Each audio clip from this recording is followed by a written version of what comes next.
ir kaut kāds punkts A un kaut kāds punkts B. Un punktam A koordināts būs x1 un y1, un punktam B būs x2 un y2. Un kā mēs varētu aprēķināt attālumu starp šiem punktiem? Ja mums vajag dabūt šo te līniju. Tas, ko mēs varētu izdarīt, ir te uzzīmēt tādu kā taisleņķa trīsstūri. Un tas, ko mēs ātri ieraugam, ka šis te starp x1 un x2 ir vienkārši x2 mīnus x1. Tas nozīmē, ka šī mala būs x2 mīnus x1.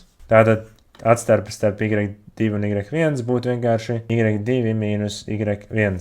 Šāda te. Tas nozīmē, ka šī te atstarpe starp y-iem ir arī šī te mala y2 mīnus y1. Un te mums taisliņa trīsstūris, kuram mēs zinām divas malas, un līdz ar to mēs varam aprēķināt trešo hipotenūzu. Pēc Pitagora teorēmas hipotenūza kvadrātā ir vienāds ar abām katatēm kvadrātā, tad sanāk, ka AB kvadrātā būs x2 mīnus x1 kvadrātā plus y2 mīnus y1 kvadrātā, un, ja mēs izvelkam sakni, mēs dabūjam, ka attālumu starp diviem punktiem var aprēķināt koordinātu starpību kāpinot kvadrātā, otru koordinātu starpību kāpinot kvadrātā un izvēlkot no tā visa kvadrāta sakne. Piemēram, ja mums būtu punkti A1, 2 un B5, 5, tad sanāktu, ka attālums starp šiem punktiem būtu 5 mīnus 1 kvadrātā plus 5 mīnus 2 kvadrātā, kas būtu 4 kvadrātā plus 3 kvadrātā, 16 plus 9 ir kvadrāta sakne no 25, kas būs 5.